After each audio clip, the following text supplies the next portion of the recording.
Srila Prabhupada. So am I starting? Yes, Mataji. Oh, okay. You didn't say, they usually say take over the call. So Yes, please. Sorry. Please didn't know take if over you the were call. gonna say anything And else. Nikunj Prabhu, can you please start the recording? Yeah, we started, Mataji. Okay, good. Good morning, everyone. Hare Krishna. All glories to the good fortune that we have in devotional service with all the great souls in our line.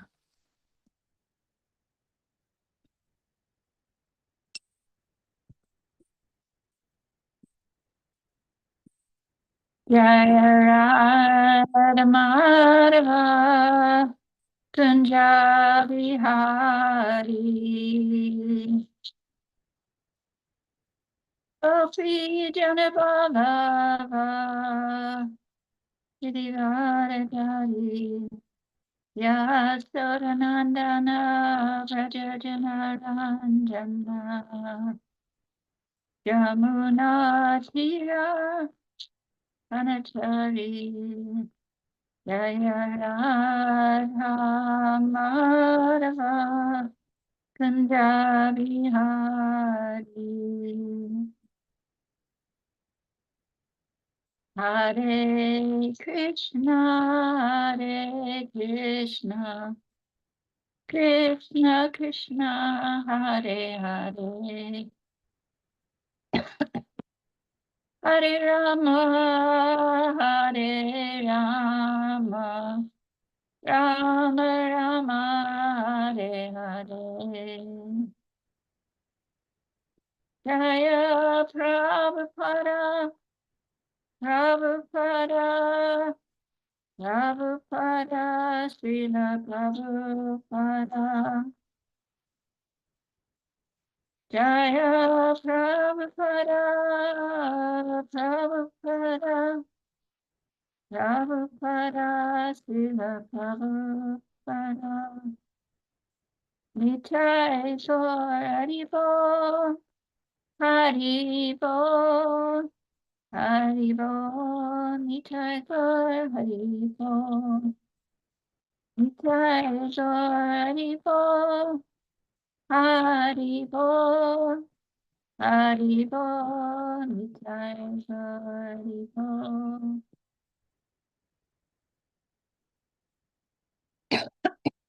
Jai Om Vishnupad Paramahansa Parvajakacharya Astrater Sat His Divine Grace. A.C. Bhaktivedanta Swami Srila Prabhupada Ki Jai.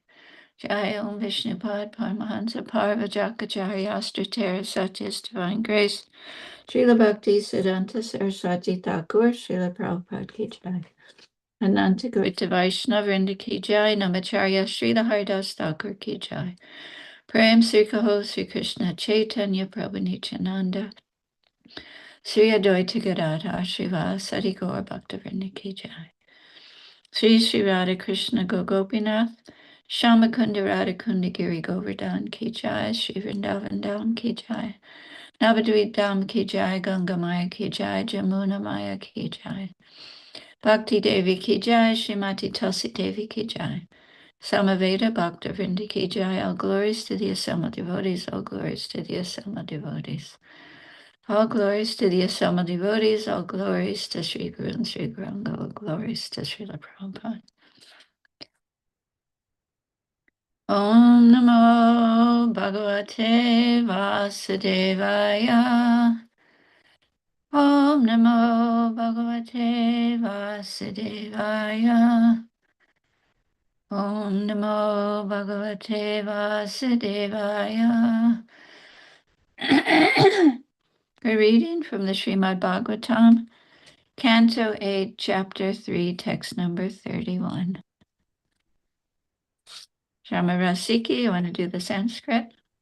Yes, Mataji. Haribo. Tam tadvadarta upalabhya jagannivasaha stotram nishamya dvijayveh saha sanstubhatihi chandomayena gurudena samhyumana shakrayudhobhya gamadashu yato gajendraha. Hare Krishna, Mataji. Okay, thank you. Tam unto him Gajendra, Tatvat in that way. Our Tam, who is very depressed because of being attacked by the crocodile. Upalar Baya, understanding. Jagat Nivasa, the Lord who exists everywhere. Strotam, the prayer. Nishimaya, hearing. Divyajaya, the denizens of the heavenly planet. Saha, with. Samstuva Bihi, one who were offering their prayers also. Chandramayana, with the speed he desired. Garudena, by Garuda. Samyudamanaha, being carried. Chakra, carrying his disc. Ayudaha, and other weapons like the club. Abhiyagamat, arrived. Asu, immediately. Yata, where. Gajendra, the king of the elephants, Gajendra, was situated. Translation. After understanding the awkward condition of Gajendra, who had offered his prayers, the Supreme Personality of Godhead, Hari, who lives everywhere, appeared with the demigods who were offering prayers to him, carrying his disc and other weapons. He appeared there on the back of his carrier Garuda with great speed, according to his desire. Thus he appeared before Gajendra. Purport by Srila Prabhupada. Srila Vishwanath Chakravarti Thakur specifically hints that since Gajendra was in such a difficult position and was praying for the mercy of the Supreme Personality of Godhead, the demigods, who could have immediately gone to his rescue, hesitated to go there. Since they considered Gajendra's prayer to be directed towards the Lord, they felt offended, and this in itself was offensive.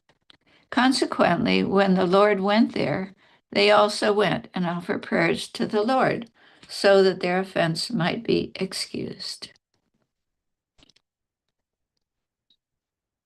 Text 32. Gajendra had been forcefully captured by the crocodile in the water and was feeling acute pain. But when he saw that Narayan, wheeling his disc, was coming in the sky on the back of Garuda, he immediately took up a lotus flower in his trunk, and with great difficulty, due to his painful condition, he uttered the following words: O my Lord, Narayan, Master of the universe, O Supreme Personality of Godhead, I offer my respectful obeisances unto you. Purport by Srila Prabhupada. The king of the elephants was so very eager to see the Supreme Personality of Godhead that when he saw the Lord coming in the sky, with great pain and in a feeble voice, he offered respect to the Lord. A devotee does not consider a dangerous position to be dangerous, for in such a dangerous position, he can fervently pray to the Lord in great ecstasy. Thus, a devotee regards danger as a good opportunity. Tate nukam pam sukhamik samanaha.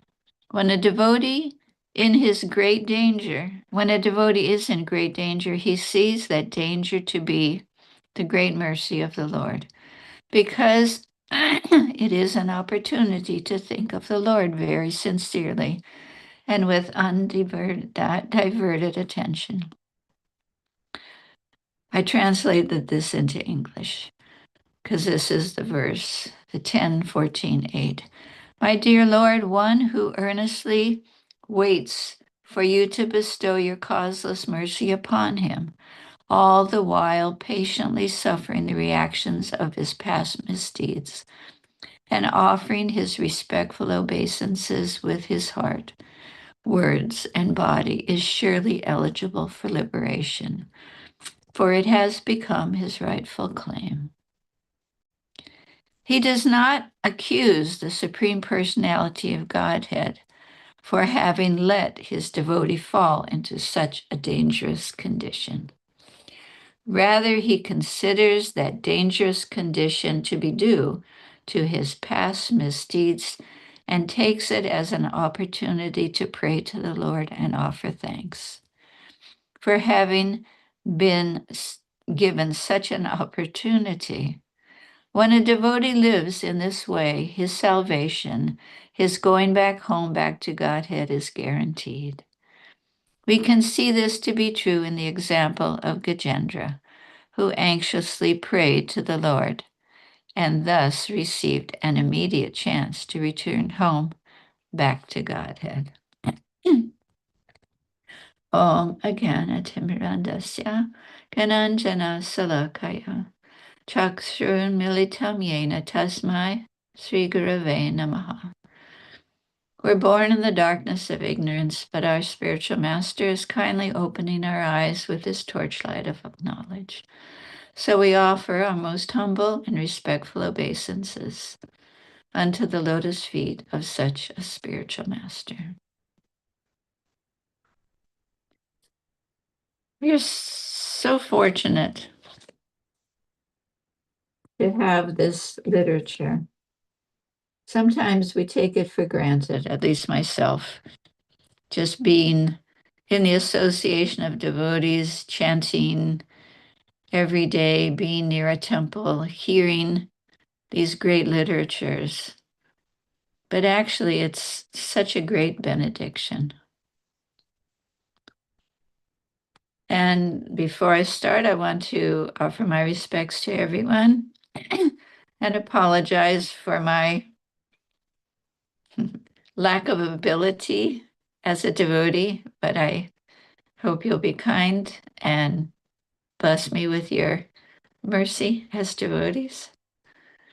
So we see here with Gajendra, as with any great devotee, when they're facing a great tribulation, they turn to the Lord, sometimes for relief from the difficult situation.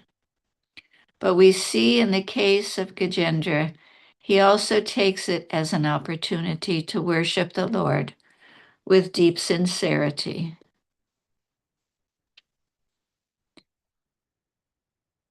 This is one of the many benedictions we have from the association with Srila Prabhupada.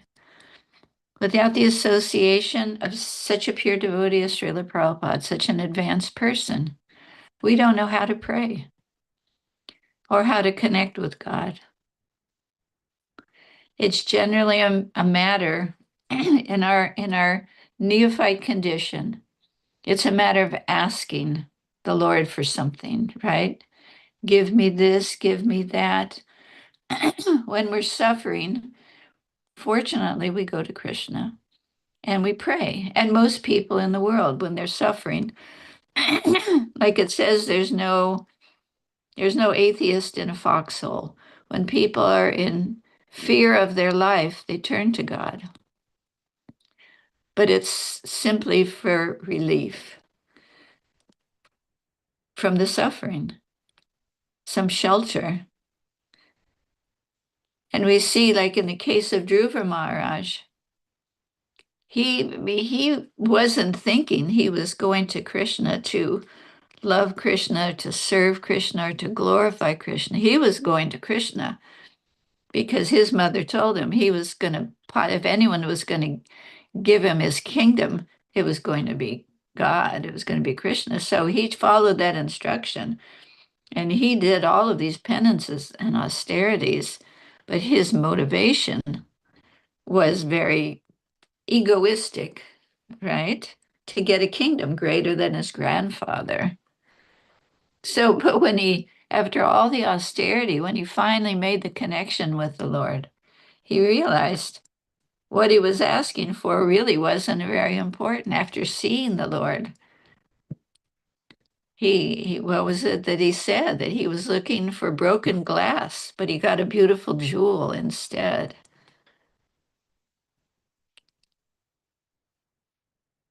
So in Prabhupada's situation, we've never seen him asking for something for himself, right? And he was suffering.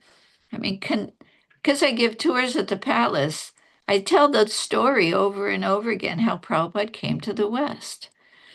But when you really think about it, when you say it enough times and you really think about it, here's a gentleman from an aristocratic family, basically, and someone who was not lacking. He had a car when he was doing business, he had a driver, he bought a house, he was a pharmacist, right? But here he is crossing the ocean on a cargo ship.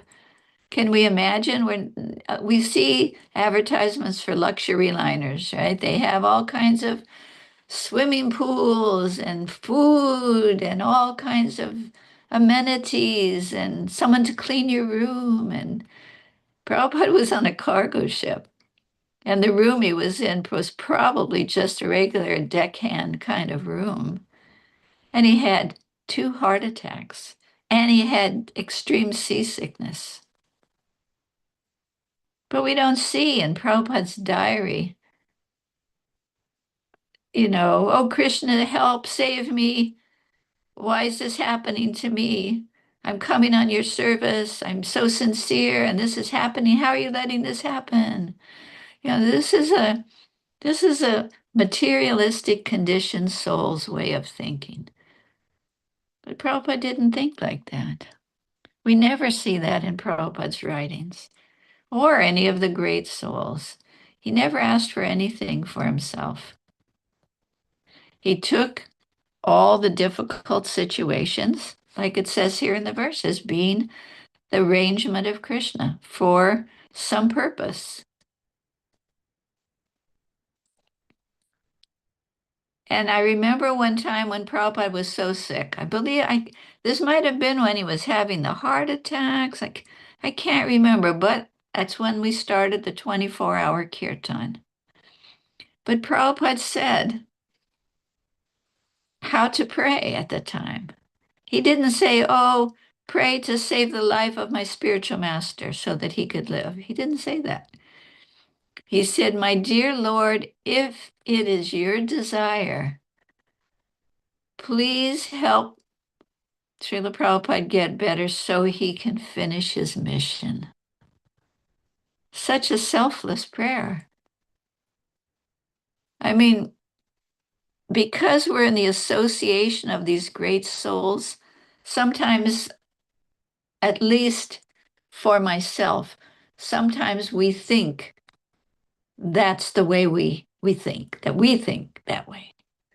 But when we get into a dire situation, like Mother Kamalini, she was telling the story of how she was drowning about a month ago. Her car she thought she was crossing a small puddle. It turned out to be the river, and it started filling her car, and she had to push herself out the window, and then she was floating down a rushing river, drowning, basically. And all she could say was, Krishna, save me, Krishna, save me, Krishna, save me. It's our nature. We're not, although she is an advanced devotee, there's absolutely no doubt. Mother Kamalini is a great soul, very steady in her service, very devoted. But still, this is our mentality, because we're not on this high level of devotion.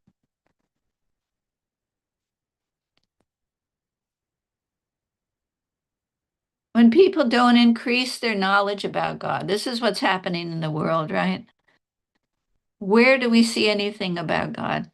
We see a lot of churches, and as far as I know, the past generation, like my father's parents, were the people that built all of these churches. They were more pious and regularly attending services, and they were trying to make some endeavor about God. But many of the churches are not very frequented because there's football games going on Saturday morning. There's other things people are doing. There's so much materialism. So when you have such a materialistic way of life, your God consciousness is limited. So people in general have a poor fund of knowledge about how things actually work in the Lord's kingdom. They don't understand how karma works, how material nature works, how devotion to God works. So when something extreme happens to them in their life, due to the poor fund of knowledge, often they blame God. Why did God, if there's God, why did he let this happen? There's no God. How could this happen if there was God? If God was good, how could this happen? Because they have spent so little time cultivating any knowledge about God that they don't understand. And so they're frustrated and they just blame it on God. But this great information that we have, this hearing from someone like Srila Prabhupada, it is so unusual and so different and changes the consciousness of us and whoever gets the information, that it gives them an opening into the spiritual realm where they can hopefully make some progress in their God consciousness. The great souls of the past, the teachers of the present, and the Lord himself give us such a wealth of understanding life's workings so we can increase our devotion and faith. I think the worst thing there is to lose your faith. Nothing could be more devastating to the soul. Is due to, like Prabhupada said actually way back in the beginning, the only reason somebody leaves this movement is they make a mistake. They're thinking wrongly somehow or other. They've misunderstood something and they leave.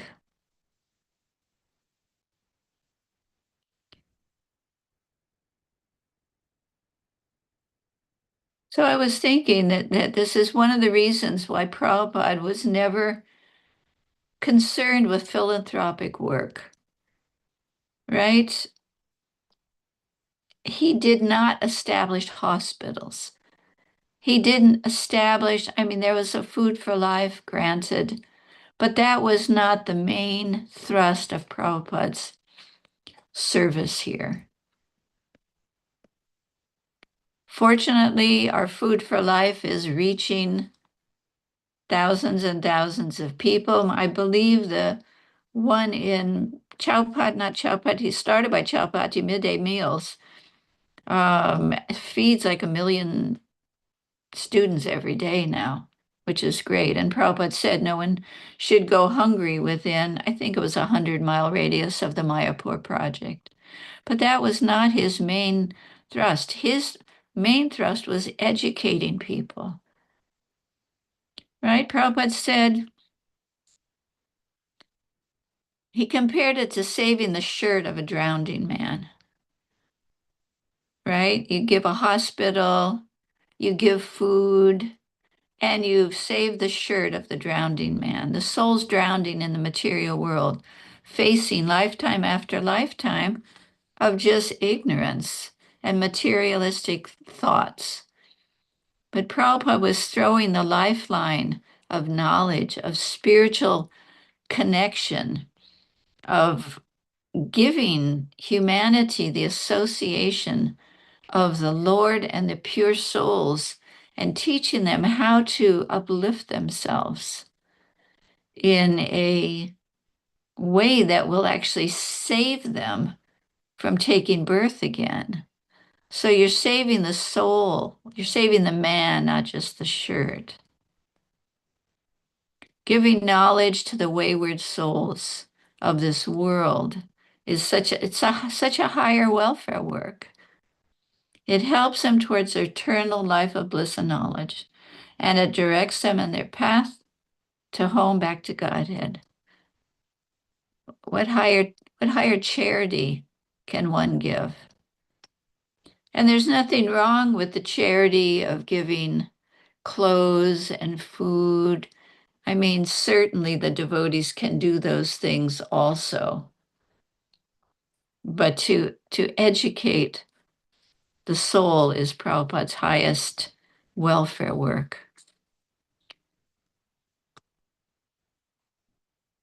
I was thinking about the different ways of prayer, right? Here, Gajendra, he's an animal, and he actually says that in his prayer.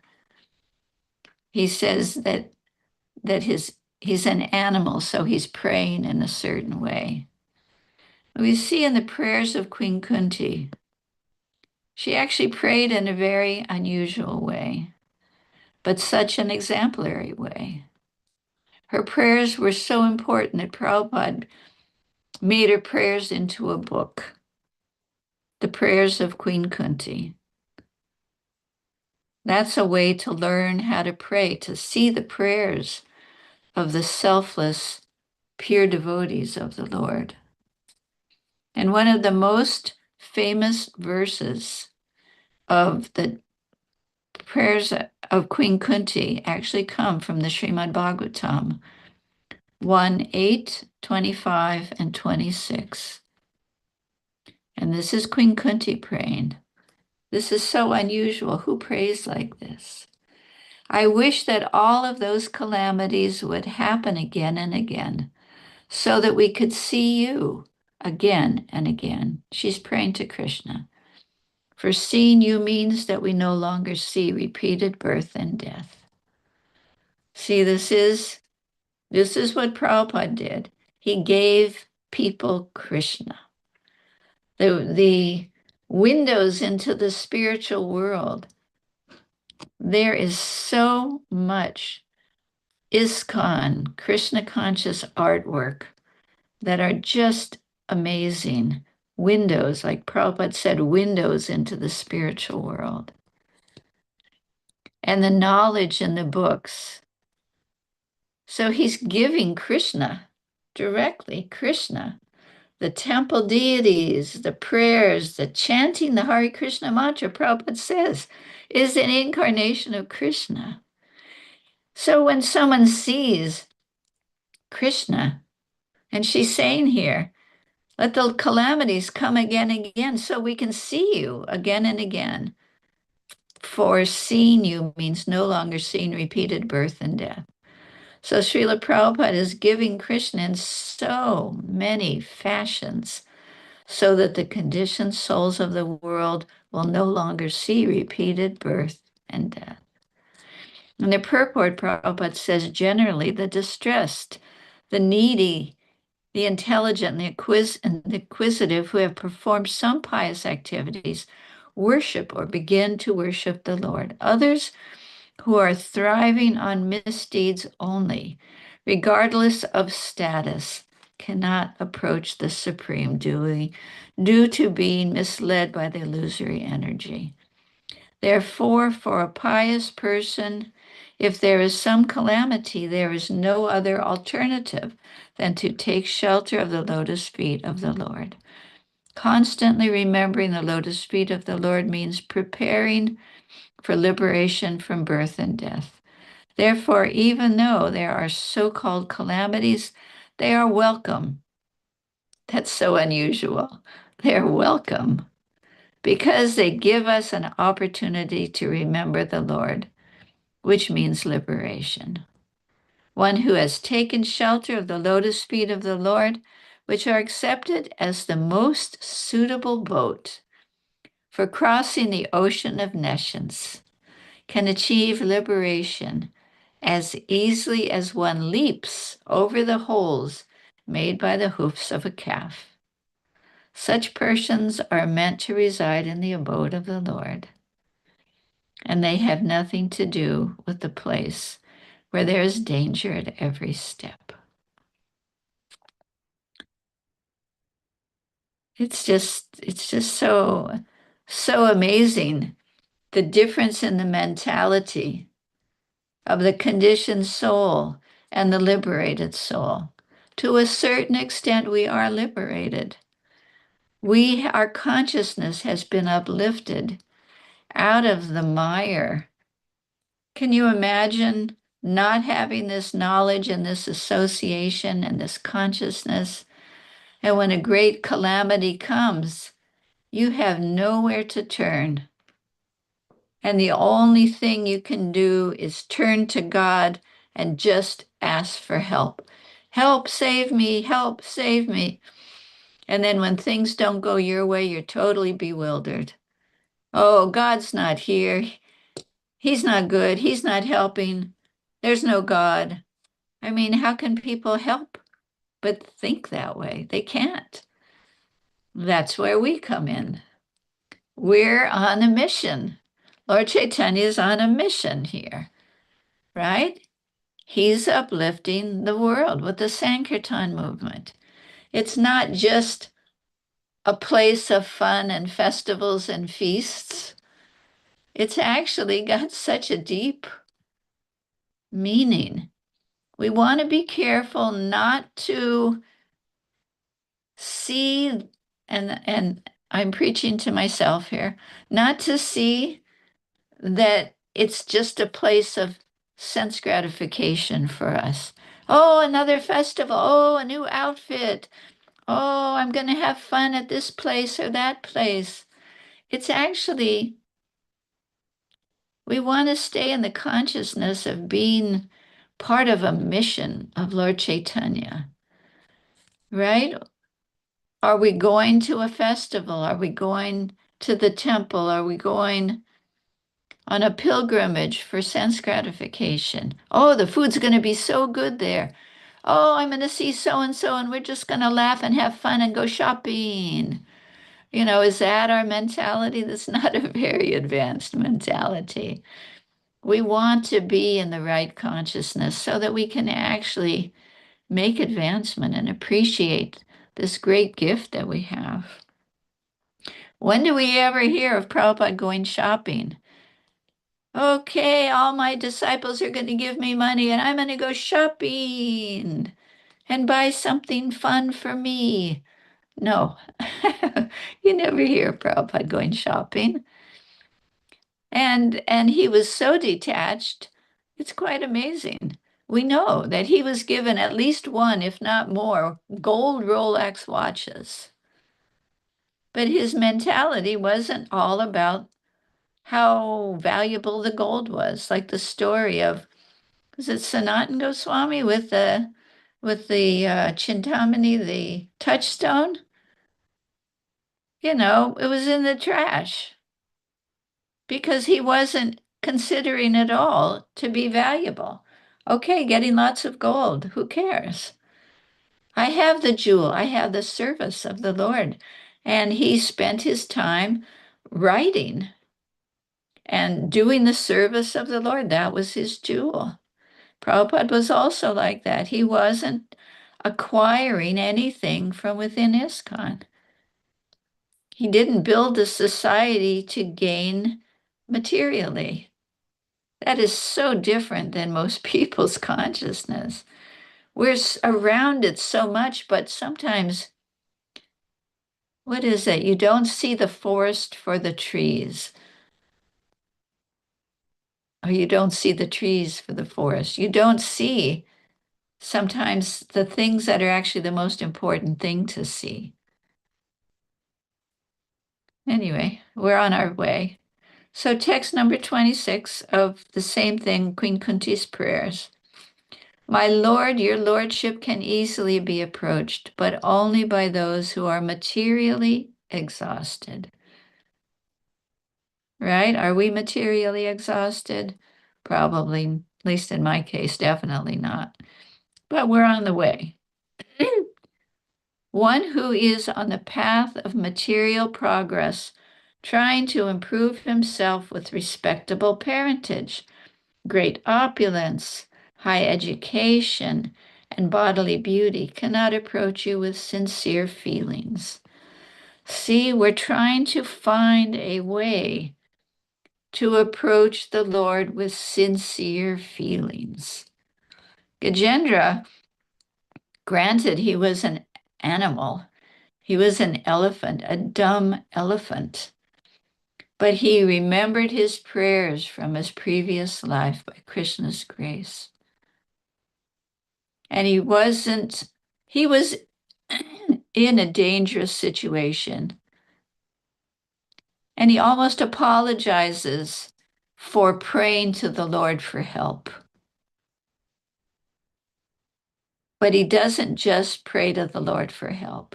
As we will see with his prayers, he prays so many beautiful, heartfelt, glorious prayers to the Lord. He's not just praying for help.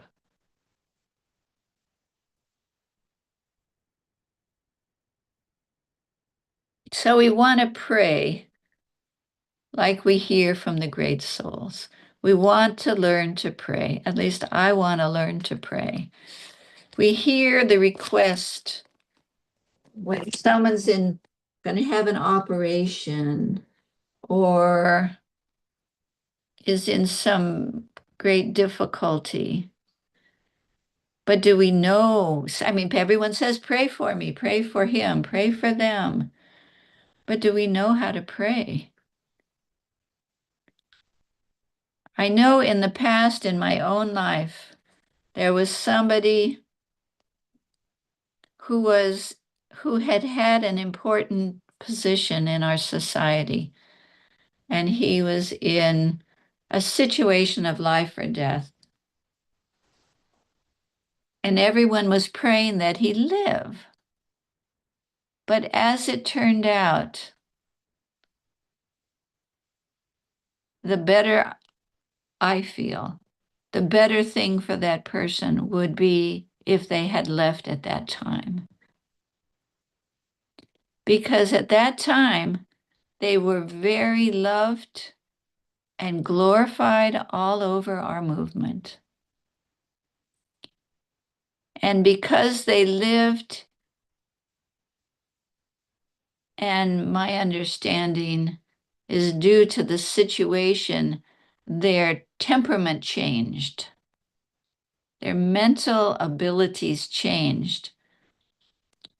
And they went on to do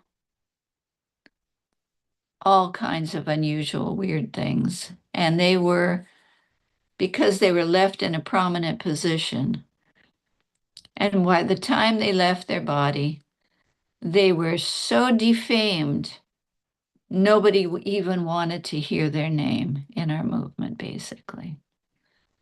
They became so inglorious. So I was thinking afterwards, the prayers should not have been, please make them live. Their prayers should have been different, a little more sensitive and realistic. Maybe, my dear Lord, if it's your will and if it's for the benefit of this soul, please help them in the best way that's the best for them. Something different than kind of a selfish mode of please let them live. So I was thinking that prayer is powerful. We know it's powerful. But we need to learn how to pray. So if we hear from the great souls how they pray, then we can learn how to pray. This world's not a place of enjoyment. And we need to take the time to cultivate our spiritual life more and more. Prabhupada coined the terms simple living and high thinking. Right now, I think people are high living and simple thinking. Everyone wants more materialism, a bigger house, more jewelry, more clothes. Oh, this dress is A month old. I saw a new dress at the mall. It was so pretty. I'll just get rid of this one at the Goodwill and get that new one. It's like a dog chasing its tail. We're just running after one thing after another. And it's sad because the wealth is so misplaced, right? If people had a higher consciousness, then they could do things differently, right? We have organizations. We have the Goodwill, St. Vincent de Paul. Um, Here's another one. I can't remember the name. Salvation Army, right? But I mean, like the Goodwill has become like just a regular mall, a store. The prices are just as high as Ross or one of those stores. It's become a business. It's become a big business. And who's making the money from it? It's like the consciousness of people. If they were different, if they actually cared about other living entities that are actually without. There's so many, the whole world. I mean, the whole world is full of people we know in India, right? There's so many people with not enough food to eat. When I was in Mayapur one time, one of the ladies that lived there for 10 years was telling me how a lot of the people around the area, the most they get is like a bowl of rice a day. Of course, Iskcon is feeding them. But when we have extra money, to use it for unnecessary things, it's just a lack of consciousness. We could find things to do with our extra money besides buy things we don't need.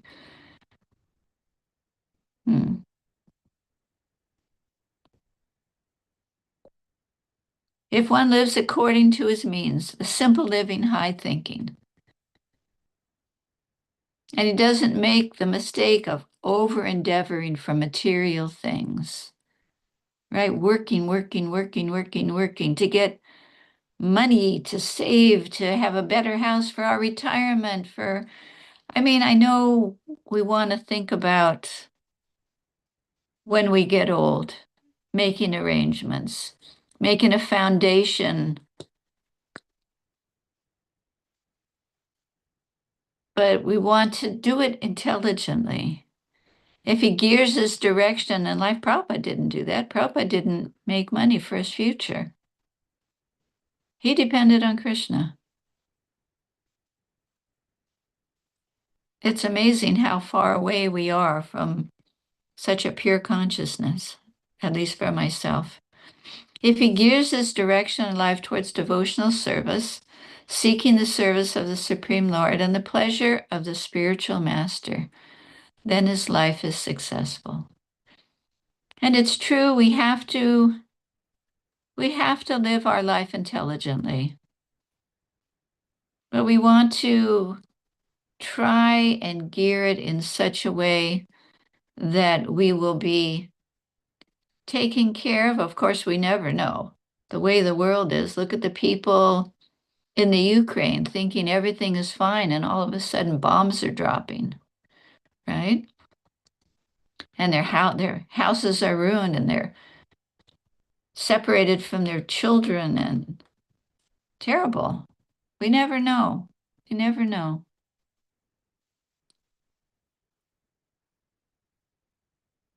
So it's the reason for association with non-devotees isn't recommended, right? It's a consciousness that people carry. It's a consciousness in the media that is carried, in the movies that is carried, in the advertising, in the stores, in the music. It's a mood that is carried through the materialistic media that we are bombarded with all the time.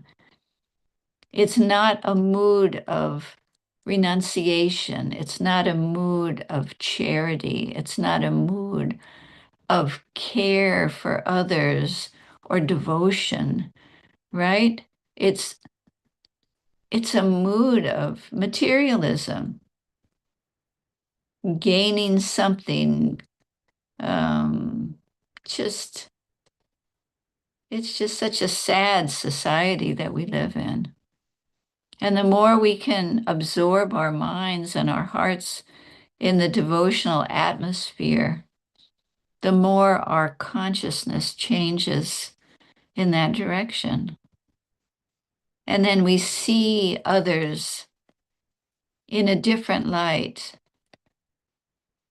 right? We see everything in a different life. Instead of thinking, oh, I want a bigger house, I want a newer car, I want a fancier car, we're thinking, oh, I want a simpler house, something that I can take care of, something where I can be taken care of where I get old. And, a car that's sturdy and that will last. We want our consciousness to change.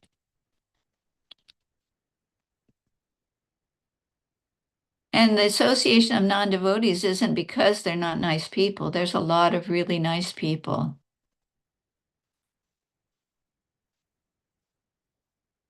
But their consciousness isn't directed towards being devoted to the Lord.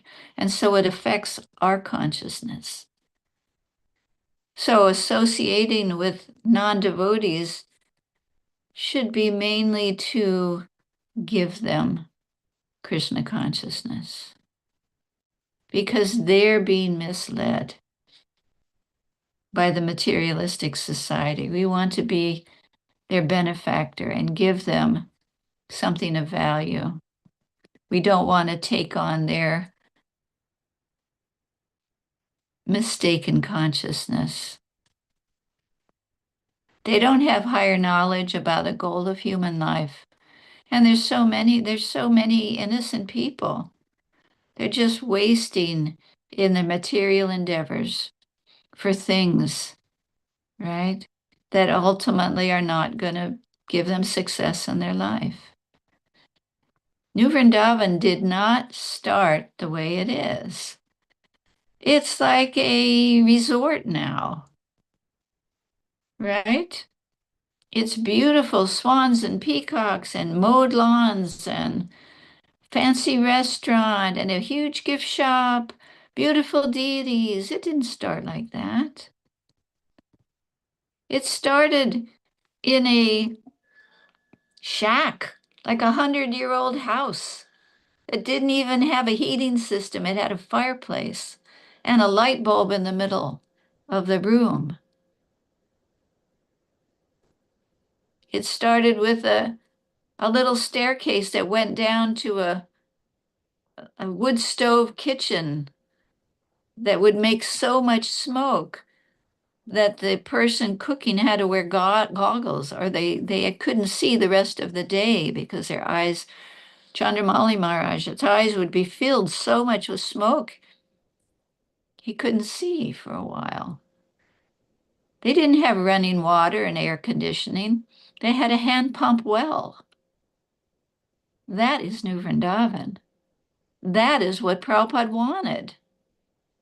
He wanted self-sufficiency. Why? To make it hard for everybody? No. Because with simple living,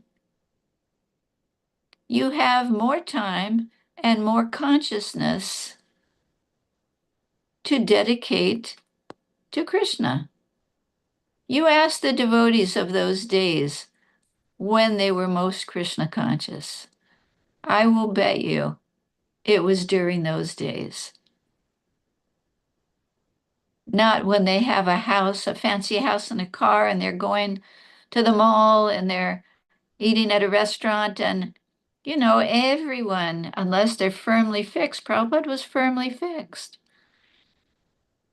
When do you ever hear of him going off on a shopping trip and eating in a restaurant? They got him a hotel room sometimes because his rooms weren't finished in some of the small temples they were building or renovating, and he said, no, I want to stay at the temple, right? Why? Because that's the highest way to cultivate your Krishna consciousness. So instead of aiming towards a more materialistic way of life, we need to aim towards a more self-sufficient, simple, earthy way of life. Not going to the grocery store and buying all the processed things that are cooked by non-devotees, full of chemicals and things. Getting our raw grains and maybe grinding them, making our own bread, getting back to the natural part of life so that we can change our consciousness. I mean, the things Prabhupada showed were very important, right? Cooking for ourselves, not eating at restaurants where it's cooked by who knows who, with what consciousness, and how clean is it. One time when I was running the restaurant here in New Vrindaban, the health inspector came and I was showing him around the restaurant because things have to be clean to a certain point. The leftovers have to be stored in a certain temperature. Everything has to be a certain temperature. And he looked at me and he said, you know, yours is the only restaurant I would eat at. After seeing the reality behind the scenes of all these restaurants, yours is the only restaurant I would eat at. And he is the health inspector inspecting all the restaurants in the area. You know, that's a clue why we're not supposed to eat at restaurants and buy outside food. Processed food full of chemicals, made with a consciousness that we know is not Krishna conscious. And I know we have habits and I know we're used to certain things and maybe we're in a situation, but to know the difference and to gear our life to go in that direction is only beneficial for us. If we want that Krishna consciousness, we have to act following in the footsteps of the great souls, right? That's how these are our examples. And it's the same thing with the Christian teachings. And I tell people on a tour, you know, we're in a Christian country, but are we following the teachings? Christ was a beggar. St. Francis was a beggar. Mother Teresa lived with all the other nuns in a very simple way. These are our examples. This is our direction. So we want to take the mercy that we have and go forward the best of our ability and make advancement. That's what we're doing. And here's a prayer by Bhaktivinoda Thakur. He prays in such an amazing way. This is from Sharanagati, song number 6. O Lord, I have a humble request to submit at your lotus feet. This is a prayer, right? This is how to pray. My mind has given up the shelter of your lotus feet and become engrossed in material enjoyment. O Lord, I have no strength to uplift my mind, and so I bitterly lament day and night. Because you are the only Savior of the fallen souls, I take shelter of your lotus feet in a mood of complete surrender. Wow, that is so elevated. You will not find another soul so fallen like me. Please bestow your mercy on me that I can associate with your devotees and discuss your transcendental topics. In this way, I will be able to give up my madness. Right? How beautiful is that? I wish to spend my days and nights chanting your holy name in your transcendental abode. Srila Bhaktivinoda Thakur begs for the most cooling shade of your lotus feet. Who can pray like that? Nobody. But people need to know that's how you're supposed to pray. There's some beautiful prayers in the Christian tradition also, similar. The mood of the pure devotee is such a cooling breeze to the soul. We're so fortunate. All right, 8:20. Thank you so much for your association. Oh, I wanted to read just a little more.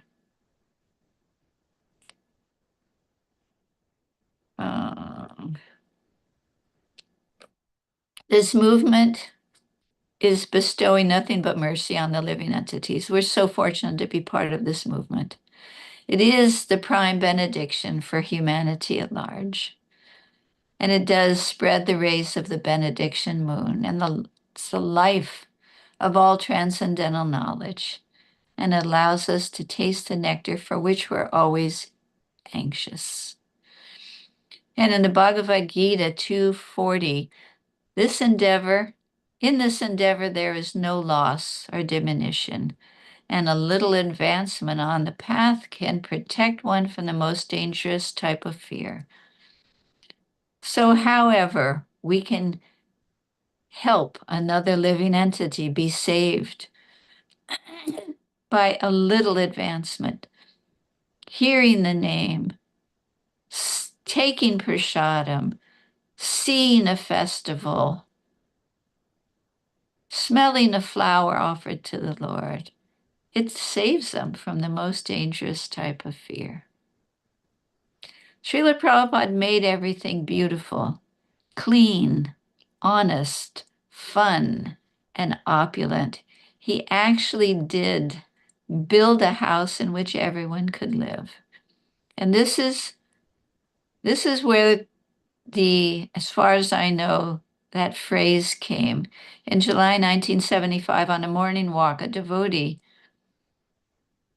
said that there was a great astrologer, Sarup Ganj, who was a big astrologer, and he saw a photograph of Srila Prabhupada, and he said, "This is the face of the most powerful spiritual personality on the planet." Then he said that I can tell from his face that he can make a house in which the whole world can live peacefully. How amazing is that?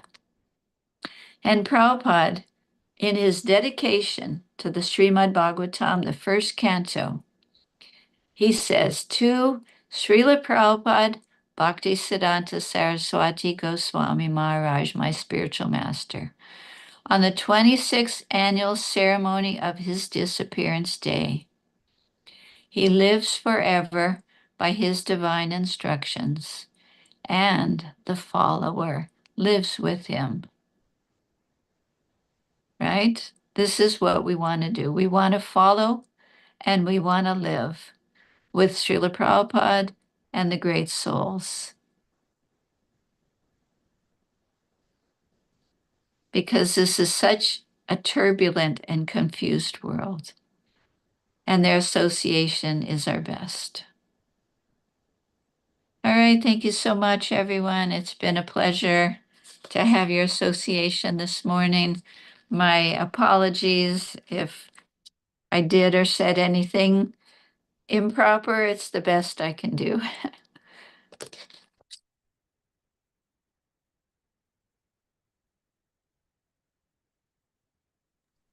Hare Krishna Mataji, Dharat Pranam to you. Hare Srila Krishna. Prabhupada ki Good jai. morning.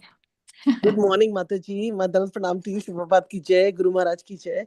Thank you so much. You know, your whole class is a reflection of how important Krishna consciousness is, and it is saving us from every step of danger. It's like a razor's edge, because there are so many examples you gave, you know, right? Starting from being attracted to malls, then, you know, being attracted to going out to eat. So it's like a whole synopsis of, you know, how one should lead the life, like a simple living, you know. And thinking high, in the sense, I'm assuming, is that, you know, we keep ourselves clean, follow 4 regulations, read Srila Prabhupada's books, and be observed in the spiritual consciousness, at the same time doing our duties.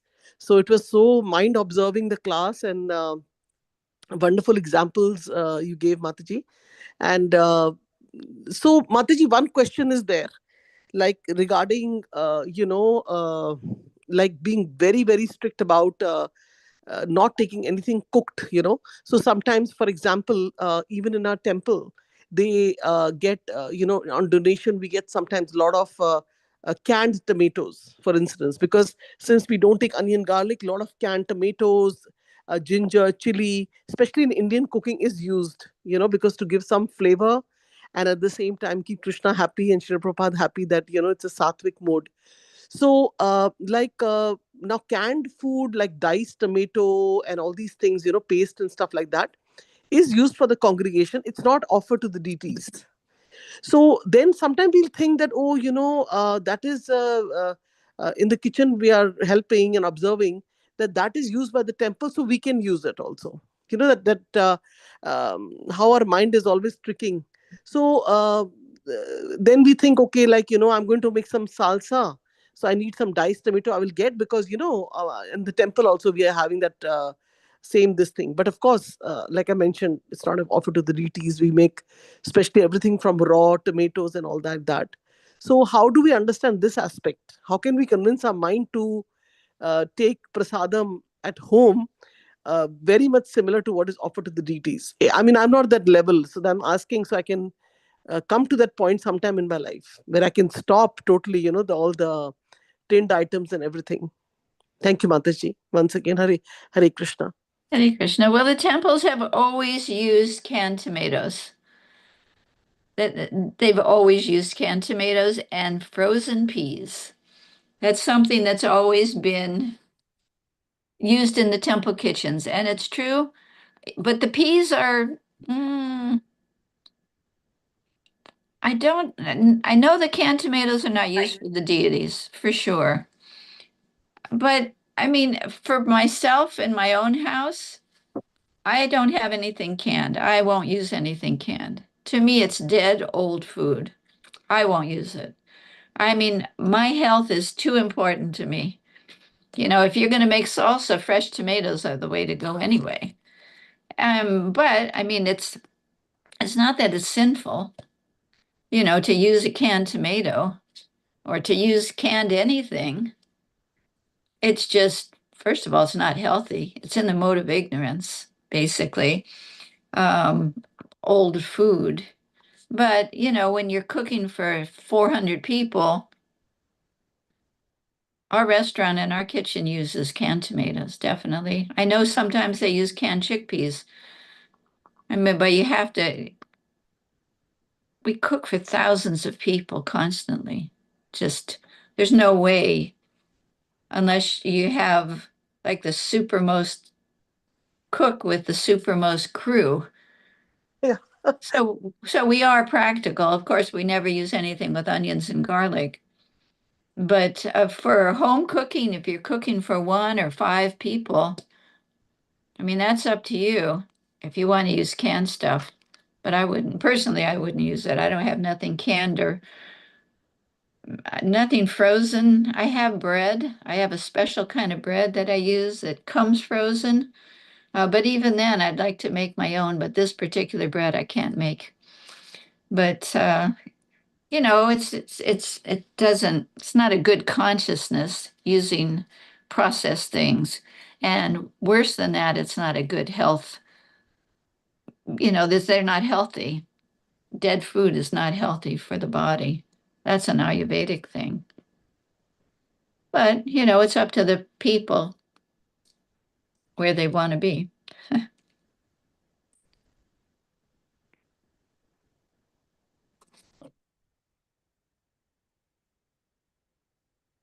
Yeah, thank you so much, Mataji. Yeah, like, it's just that, I mean, I was almost I was feeling like, how is it possible to make for congregation with fresh tomatoes? I was just imagining, where 500, 600 people are coming, the cooks will be like, they'll have very tough time, Yeah. making So then they, because they use these cans, and even festivals, like they make butter paneer and all these gravy, so nicely they're able to make it from those canned tomatoes, so that way the congregation can have, and the nice prasad distribution is going on, but not like, so we can basically, from your answer, I understand is that for your home you can always cook, offer the deities, and cook as much as possible with fresh tomatoes and all, because firstly we're cooking for the deities, and secondly for a good health, because it doesn't have any preservative.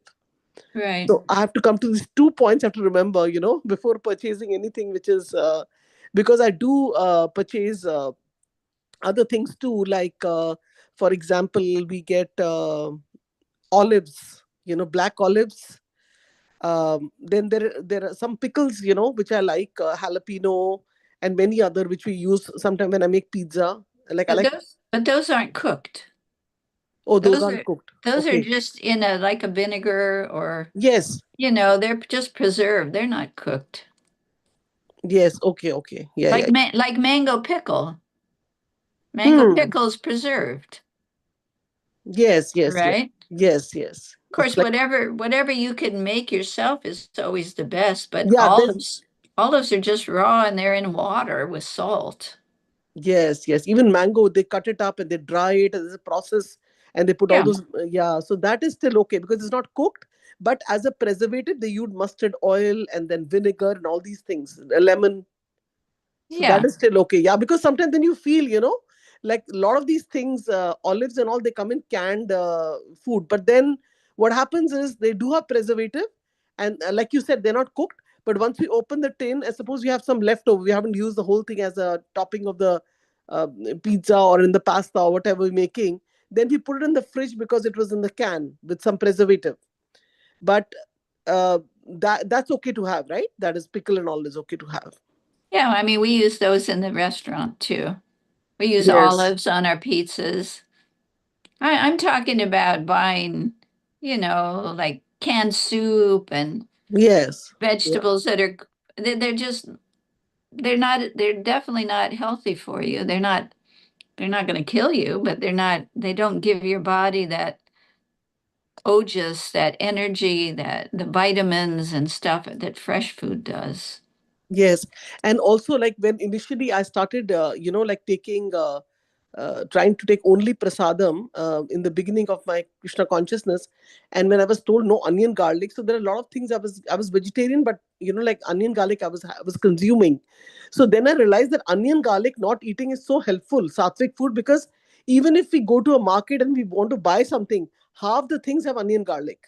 So Right. you're like, then you're like, your list is completely rejected. Suppose I have to buy a chips or packet also. I mean, they'll be like plain Lay's chips, with just Yeah. salt. Only that, maybe sometimes for the children, or make a burger or something and have that, because we're used to having that even in Yes. I so know. yeah. I know. Otherwise, basically, like that really helps. So I feel that there's always something in Krishna consciousness. When there is a restriction, it's a help, because then you cannot have it. So Right. yeah, thank you so much, Mataji, for your association, your class. And it's like, I had not seen who's coming for class today. The moment Mataji announced, I was like, I put away everything and I said, I'm going to sit and sometimes I'm multitasking. But hearing you is like being observed and feeling more closer to the spiritual energy and Srila Prabhupada. Thank you once again. Hare Krishna. Thank you. Hare Thank you, Krishna Mataji, Mataji. Dandavat. Hare Krishna. Just sorry. Thank you, Mataji. Just wanted to thank you. Hare Krishna. Okay. Thank you. You're welcome. Hare Krishna Mataji, Dandavat Pranam, all glories to Srila Prabhupada Guru Maharaj. I don't have questions either. I just wanted to share my appreciation. What a wonderful nectarian class, Mataji. And I've been reflecting a lot on the prayers and the mood we should inculcate when we are trying to pray. Because what mostly I've noticed with myself, particularly, is when I'm in front of the deities, I just stand there. I'm unable to pray.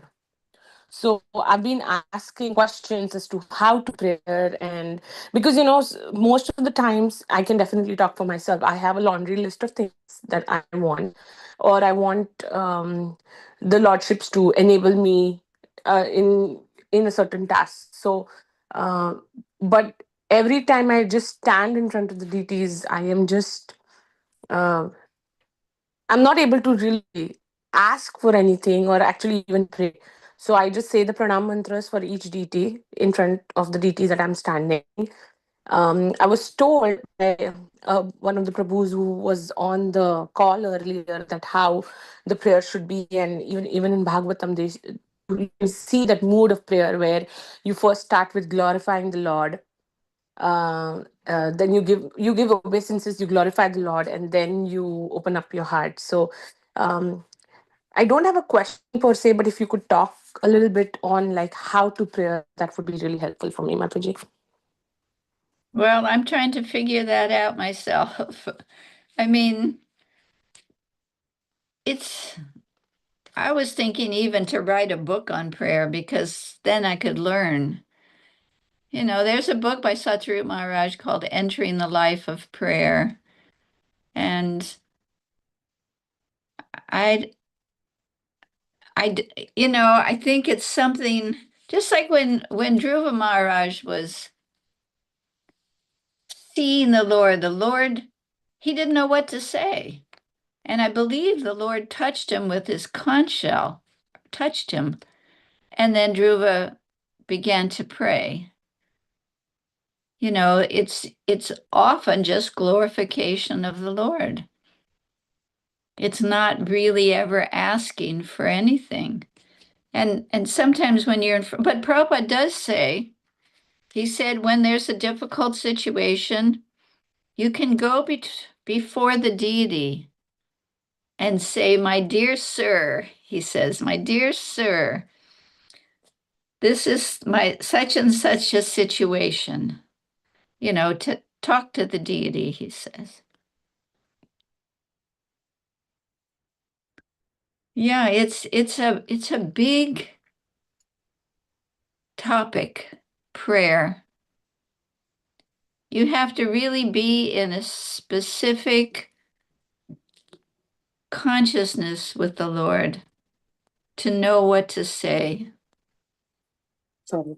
I'm not someone that can go before the deities or the safest thing is just to recite the prayers of some of the great souls, which is what all the songs are, and the Hare Krishna mantra is a prayer. My dear Lord, please engage me in your service. Mm-hmm. So that's what I end up doing, just chanting.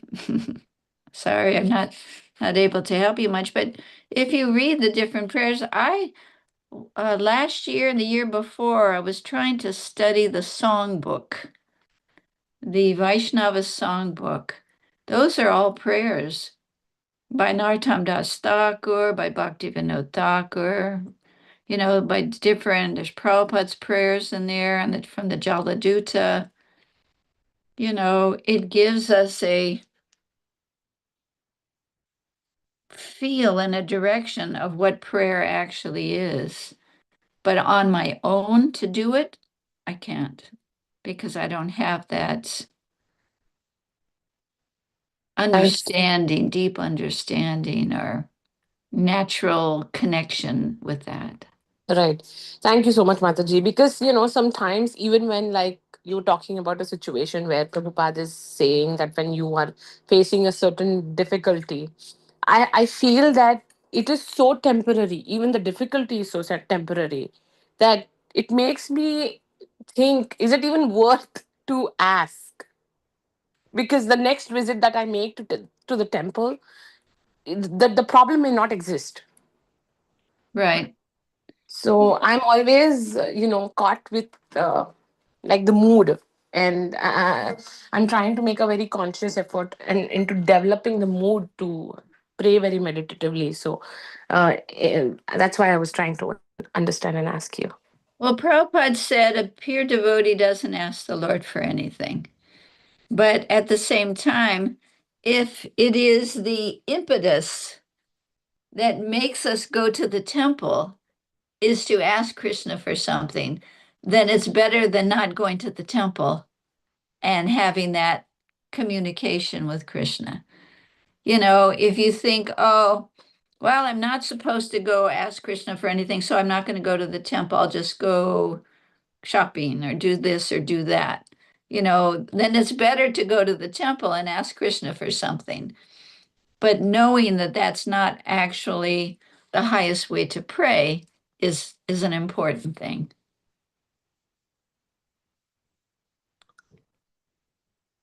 Do you understand what I'm saying? Yes, Mataji, thank you so much. Hare Krishna. Okay.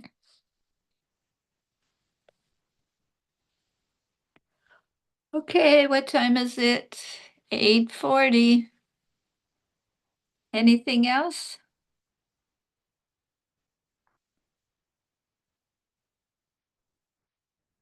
Hare Krishna Mataji, Dandavat Pranam. Thank you so much for this next class. As everybody said, your classes are so beautiful and deeply connected to Shri Prabhupada and New Vrindavan. When you share about the New Vrindavan, it's so nice to hear. Yeah, this time we visited old temple and they have renovated it. So that was so nice to see. That I can imagine there was a deep staircase for the kitchen, and how Chandramouli Maharaj and Radhanath Swami, they were staying there for so long time. And thank you for mentioning about that, Mataji. Thank you so much. Preserving the New Vrindavan beauty and memories. Hare Krishna. And you notice with Radhanath Maharaj, he's still very simple. When he travels, at least in years past, I used to help make up his room. He has no bed.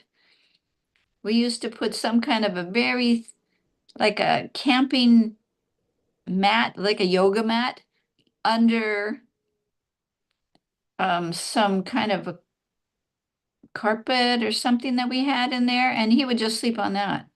He slept on no bed.